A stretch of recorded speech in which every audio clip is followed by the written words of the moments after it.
تو آپ صلی اللہ علیہ وسلم جب گھر تشریف لاتے تو دوبارہ پوچھ لیتے. تو دیکھیے حضرت عائشہ رضی اللہ تعالیٰ عنہ تعلیم سیکھنے کی کتنی ان کے اندر جستجو تھی. آپ دیکھیے کہ رسول اللہ صلی اللہ علیہ وسلم کے کہنے کے بغیر ہی، ٹھیک ہے نا، حضرت عائشہ رضی اللہ تعالیٰ نبی صلی اللہ علیہ وسلم کی آواز سن کر تعلیم سیکھا کرتی تھی، اور جس چیز کی سمجھ نہیں آیا کرتی تھی حضرت عائشہ رضی اللہ تعالیٰ عنہ پوچھ لیا کرتی تھی. بیٹا آپ بھی اسی انداز کے ساتھ، چونکہ آج یہ وبا کی وجہ سے آپ گھر میں موجود ہیں، اپنے وقت کو ضائع نہ کریں. یہ ویڈیو والا جو ہم نے کام جاری کیا تو اس سے آپ ایک تو نالج حاصل کریں، اور دوسری بات بیٹا یہ ہے کہ آپ کو کسی بات کی کسی چیز کی سمجھ نہیں لگتی تو آپ بیٹا وہ پوچھ سکتے ہیں. پوچھنے کا طریقہ کار میں نے پچھلی ویڈیو کے اندر آپ کے سامنے عرض کیا تھا، اور آپ کو بتایا تھا کہ بیٹا وہ کیا طریقہ کار ہے. یعنی آپ جب بھی اسائنمنٹ بھیجیں تو نیچے آپ اس کے کوسچن بھی لکھ سکتے ہیں کہ سر مجھے اس چیز کی سمجھ نہیں آئی، تو ہم نیکسٹ ویڈیو کے اندر آپ کو وہ اچھے انداز کے ساتھ سمجھا دیں گے. لیکن ایک اور طریقہ بیٹا میں آپ کو بتانا چاہتا ہوں. بہت سارے ایسے بیٹے ہیں جن کے پاس واٹس ایپ کی سہولت موجود نہیں، یا موبائل موجود نہیں ہے، ٹھیک ہے نا، یہ نیٹ ان کے پاس موجود نہیں ہے، نیٹ سلو ہونے کی وجہ سے وہ اس سہولت سے محروم ہیں. تو ایک طریقہ کار میں بیٹا بتانا چاہتا ہوں، وہ یہ ہے کہ یہ جتنی بھی میری ویڈیوز ہیں یہ ساری کی ساری یوٹیوب پہ موجود ہے. یعنی جو میرا چینل ہے اس پر موجود ہے. جو ہی جو بچے جن کے پاس واٹس ایپ یا میموری کا ایشو ہے ان کے لیے ایک آسانی کے طور پہ میں نے یوٹیوب کے اوپر بھی جنا یہ ویڈیو بھیج دی ہیں.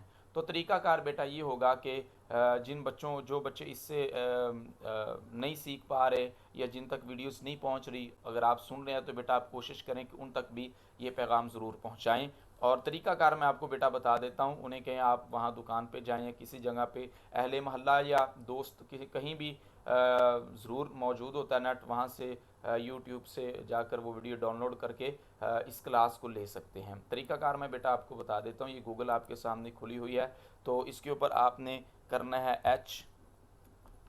HMSZ30. یہ جیسے ملائیں گے آپ نے اسے کلک کر دینا. ٹھیک ہو گیا، یہ دیکھیں سرچ ہو رہی، اور یہ بیٹا آپ دیکھ رہے ہیں کہ یہ اسکرین پہ یہ ویڈیوز موجود ہیں. جو آپ سے متعلقہ ویڈیوز ہیں وہ بھی اس کے اندر موجود ہیں.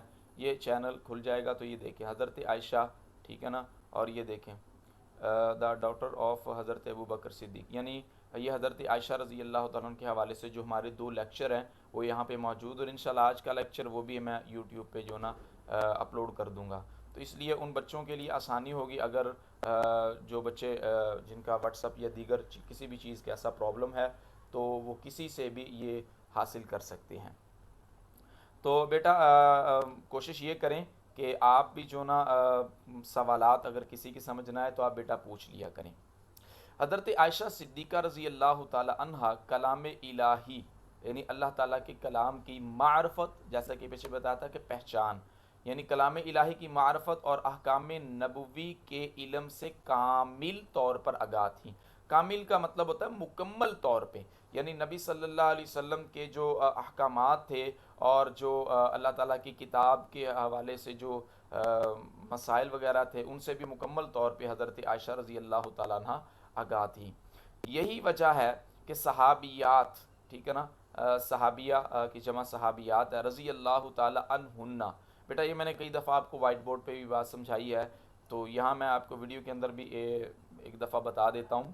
ہو جو ہوتا ہے نا، ہو رضی اللہ تعالیٰ عنہ، ہو کی ضمیر مذکر کے لیے واحد کے لیے استعمال ہوتی ہے، یعنی ایک صحابی کا تذکرہ ہوگا تو عنہ.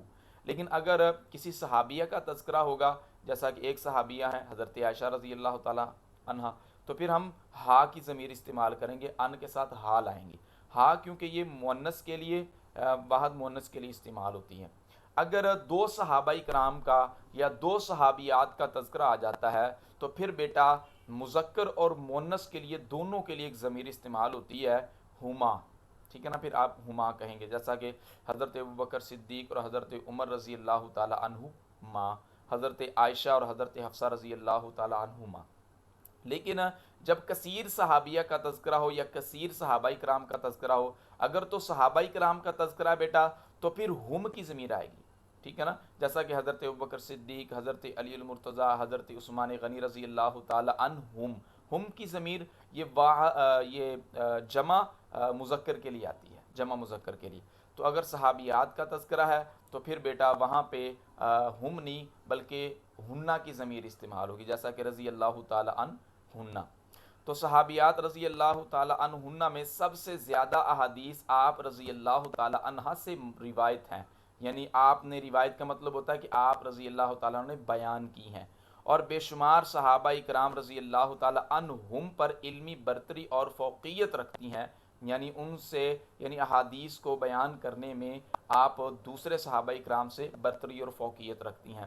حضرت عائشہ رضی اللہ تعالیٰ چونکہ ان کے اندر علم کی جو جستجو تھی وہ بہت زیادہ تھی، اور وہ نبی صلی اللہ علیہ وسلم سے سوالات بھی کیا کرتی تھی، تو حضرت عائشہ رضی اللہ تعالیٰ سے تقریباً 2210 احادیث مروی ہیں، یعنی 2210 احادیث حضرت عائشہ رضی اللہ تعالی عنہ نے بیان کی۔ بیٹا آپ اس کو آپ اپنی بک کے آپ کو بک پر نہیں ملے گا، آپ اپنی بک کے اوپر اس کو تحریر کر سکتے ہیں کہ 2000 ٹوٹل جو احادیث ان سے مروی ہیں 2210 احادیث ہیں۔ صحیح بخاری کے اندر جو احادیث مروی ہیں، یعنی کتاب اللہ کے بعد جس کتاب کا مقام ہے وہ صحیح بخاری ہے، اس میں بیٹا 54 احادیث ہیں، 54۔ اور صحیح مسلم کے اندر حضرت عائشہ رضی اللہ تعالیٰ عنہ سے جو حدیثیں مروی ہیں وہ ہیں 60۔ تو یہ دونوں اگر صحیح بخاری اور صحیح مسلم کی دونوں اکاؤنٹ کی جائیں تو 174 یعنی 174 احادیث بنتی ہیں، اور دیگر جو حدیث کی کتب ہیں ان میں 217 احادیث موجود ہیں۔ تو یہ ٹوٹل ملا کے 2210 احادیث حضرت عائشہ رضی اللہ تعالی عنہا سے مروی ہیں، انہوں نے روایت کی، انہوں نے بیان کی ہیں۔ تو بیٹا ہمیں بھی چاہیے کہ ہم بھی دین کی تعلیم کے اندر زیادہ سے زیادہ جستجو رکھیں اور اسے زیادہ سے زیادہ سیکھنے کی کوشش کریں۔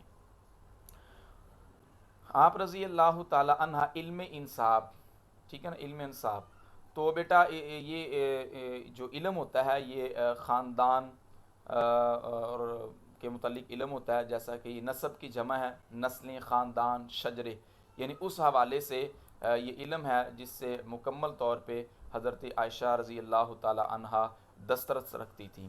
اور شاعری پر دسترس کا مطلب بیٹا یہ ہوتا ہے کہ مکمل طور پہ اس سے آگاہ تھی، دسترس رکھتی تھی، یعنی مکمل طور پہ اس علم کے اندر ان کو مہارت حاصل تھی۔ دسترس کا مطلب کیا؟ مہارت حاصل تھی۔ آپ رضی اللہ تعالیٰ عنہ علم انصاف اور شاعری پر دسترس رکھتی تھی۔ یہ علوم آپ رضی اللہ تعالیٰ عنہ نے اپنے والد حضرت ابو بکر صدیق رضی اللہ تعالیٰ عنہ سے سیکھے۔ آپ رضی اللہ تعالیٰ عنہ علم طب بیٹا کہتے ہیں حکمت کے علم کو، ادویات کے علم کو۔ تو جیسا کہ سکرین پہ بھی آپ دیکھ سکتے ہیں کہ یہ دیکھیں دوائیوں کا علم، یعنی حکمت، ادویات کے حوالے سے بھی مکمل طور پہ ان کو جانکاری تھی۔ حضرت آپ رضی اللہ تعالیٰ عنہ علم طب سے بھی واقف تھی، واقف یعنی جانکاری رکھتی تھی، آگاہ تھی۔ آپ رضی اللہ تعالیٰ عنہ نے متعدد یعنی کئی غزوات میں نبی کریم صلی اللہ علیہ وسلم کے ساتھ شرکت کی۔ بیٹا غزوات یہ غزوہ کی جمع ہے، لیکن غزوہ جو ہوتا ہے اس جنگ کو کہتے ہیں جس کے اندر بیٹا نبی صلی اللہ علیہ وسلم نے بذات خود شمولیت اختیار کی۔ ایک ہوتا ہے سریہ اور ایک ہوتا ہے غزوہ۔ سریہ اور غزوے کے اندر فرق ہوتا ہے۔ جو سریہ ہوتا ہے، سریہ والی جنگ میں صرف صحابہ کرام شامل ہوں اور رسول اللہ صلی اللہ علیہ وسلم شامل نہ ہوں تو اسے سریہ کہتے ہیں۔ اگر کسی جنگ کے اندر صحابہ کرام کے ساتھ ساتھ رسول اللہ صلی اللہ علیہ وسلم بھی شامل ہیں تو انہیں غزوات کہتے ہیں۔ تو آپ رضی اللہ تعالی عنہ نے متعدد غزوات میں بھی نبی کریم صلی اللہ علیہ وسلم کے شرکت کی، یعنی آپ بھی ان غزوات کے اندر شامل ہوئی ہیں۔ تو بیٹا یہ ایک پیرا ہے جو آپ کے سامنے اس کی ریڈنگ ہو چکی ہے، اس کے مشکل الفاظ کے جو معنی ہیں بیٹا اس کے اوپر انڈر لائن کر کے وہ اوپر لکھ لیجئے گا۔ اور اب اس کا جو کوسچن ہے بیٹا وہ ایکسرسائز کے اندر موجود ہیں۔ ہم نے آپ کو کل 3 کریٹیو کوسچن کروائے تھے، آج یہ بک کے اندر ایک کوسچن موجود ہے، وہ ذرا نوٹ کر لے۔ حضرت عائشہ صدیقہ رضی اللہ تعالی عنہ کی تعلیم و تربیت کے بارے میں تحریر کریں۔ تو بیٹا اس کوسچن کا جو آنسر ہے وہ جتنی ہم نے یہ ریڈنگ کی ہے 1 2 3 4 1 2 3 4 5 6 7 8 یہ 8 سطر ہیں بیٹا، یہ آپ نے لکھنی ہے اور یاد بھی کرنی ہے۔ بیٹا آج کا جو سبق ہے یہ بڑا اہم ہے، تو ہمیں بھی چاہیے کہ اب ہم نے میں دیکھ رہا ہوں ابھی وقار الملک، صرف وقار الملک اس بیٹے کا ابھی جو آیا ہے ریٹن میں، تو اور بھی کچھ بچیاں ہیں وہ بھی ماشاءاللہ ورک کر رہی ہیں۔ تو آپ بھی بیٹا کوشش کریں، جو نہیں کر رہے وہ کوشش کریں بیٹا، اسائنمنٹ ضرور بھیجیں، اس میں آپ کا بہت زیادہ فائدہ ہوگا۔ چلیں بیٹا یہ تھا ہمارا آج کا جو سبق تھا جو ہم نے پڑھا ہے۔ اب ہم جو آپ کو دعا دی تھی کرونا وائرس اور یہ جو موجودہ عالمی وبا ہے کرونا وائرس، اس سے بچاؤ کے لیے کہ آپ نے وہ دعا یاد کرنی، اور مجھے امید ہے کہ بیٹا وہ آپ دعا آپ نے وہ یاد بھی کی ہوگی اور آپ وہ پڑھ بھی رہے ہوں گے۔ تو بیٹا آج ہم آپ کو تیسری دعا پڑھائیں گے، تو آپ نے میرے ساتھ مل کر وہ دعا پڑھنی ہے، ٹھیک ہے نا، اور یاد بھی کرنی ہے۔ اللہم اللہم عافنی فی بدنی، اللہم عافنی فی سمعی، اللہم عافنی فی بصری، لا الہ الا انت۔ تو بیٹا اس کے معنی کے اوپر بھی آپ توجہ کیجئے گا، اگر آپ دعائی پڑھیں گے انشاءاللہ اللہ کے فضل و کرم سے ہر قسم کے نقصان سے، شر سے آپ محفوظ رہیں گے۔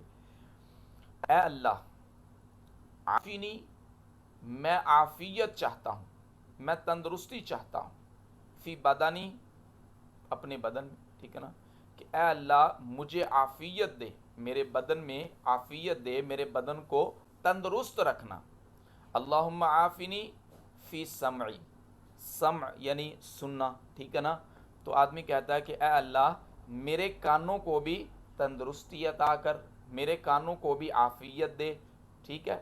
اللہم عافنی فی بصری، ٹھیک ہے نا، تو بصر کا تعلق آنکھوں سے ہوتا ہے بیٹا، تو کیا اس کا معنی بنے گا کہ اے اللہ میری آنکھوں کی بینائی کو بھی اللہ درست کر، یعنی پورا بدن آ گیا، پھر سماعت آ گئی، پھر بصارت، ٹھیک ہے نا، تو لا الہ الا انتا، تیرے سوا کوئی بھی معبود حقیقی نہیں ہے، تو ہی مجھے میرے بدن کو درست کرنے والا ہے، تو ہی میری سماعت کو برقرار رکھنے والا ہے، اور تو ہی میری بصارت کو درست انداز میں رکھنے والا، اسے تندرستی دینے والا ہے۔